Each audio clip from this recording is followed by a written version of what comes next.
Okay, here's the deal. We are in Bloom Into You episode 2. Sorry my language is off. But we're on episode 2 of Bloom Into You, and I'll be honest. It's not that bad of an anime. It's a beautiful anime. Now, I'll be honest. After watching 2 episodes of this, I'll be honest. For a soft romance anime like this, I get it. You guys wanted some Yuri action. You guys wanted to see, like, oh my gosh, what happened? Okay, I get it. I get it. I get it. Just because it's Yuri doesn't mean you expect to see some every episode girl and girl action. Okay, I understand that. But if you guys give Bloom Into You a chance, it's trying to slow pace the romance between you and Nanami. Okay, some of y'all want to see some good on kissing like Yuzu and Mei did in Citrus. I mean, be honest. The first episode of Citrus, when they first kissed, it was so hot that they got on the bed and they started kissing. And you can see all that movement with the lips and the tongues. Okay, I get that. But when you look at the kiss between you and Nanami's affection towards one another, it doesn't really go. I mean, it goes well, but you gotta understand they both have issues when it comes to the "I love you" part. You know what I mean? It's very hard to entwine these two together. You know what I mean? Now, look, for a beautiful anime like this, I'm not saying this is a bad show. I'm not saying this is a bad anime, but give this show a chance. It's not as bad as, I mean, okay. It doesn't, okay, I get it. It's not going to compete with all the other great shows that came out this year. Tokyo Ghoul, the final season of Fairy Tail, Zombieland Saga, and not to mention Goblin Slayer. Literally, Goblin Slayer. And I get it. Gotta get it. Bloom Into You is not going to be the most hyped show to watch. But it's one of those shows that you feel like you understand where they're coming from. So, in episode 2, you and Nanami's relationship is hard and complex, you know?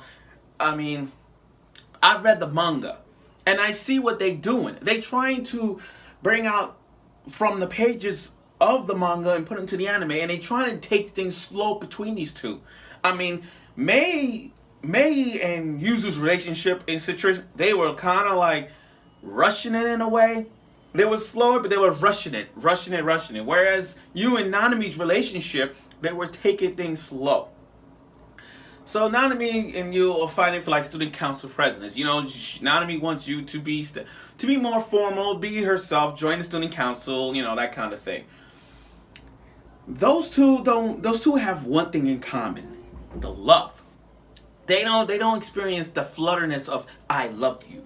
Okay, let's be honest. In every anime, there's always this "I love you" thing.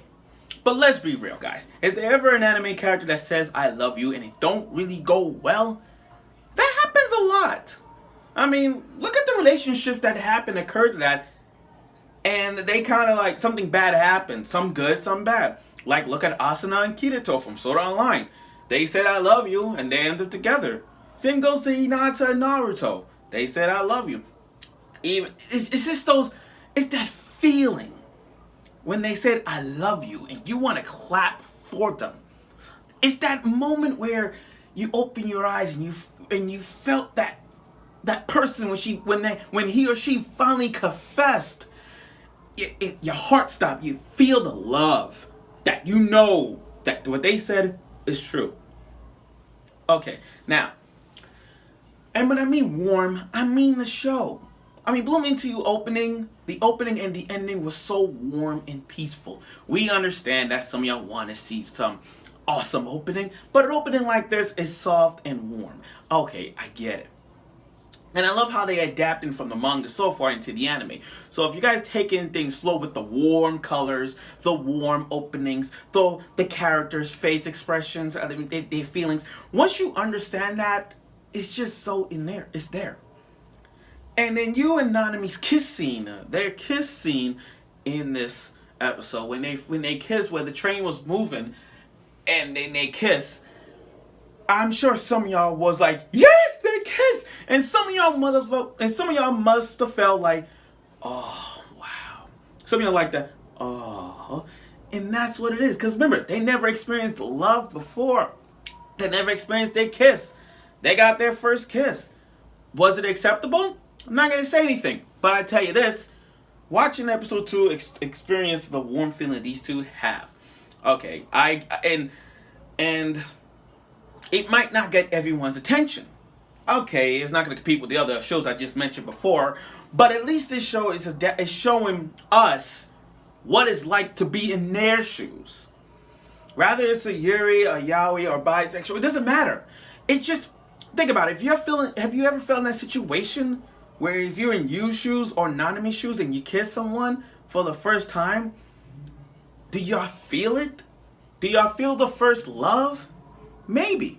And that's what episode 2 did. Showing the affection of these two characters was really showing their feelings.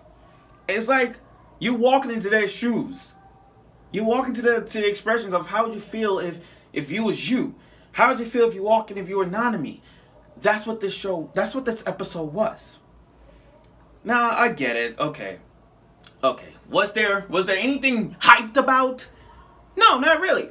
The only thing was hype about was the kiss scene they did.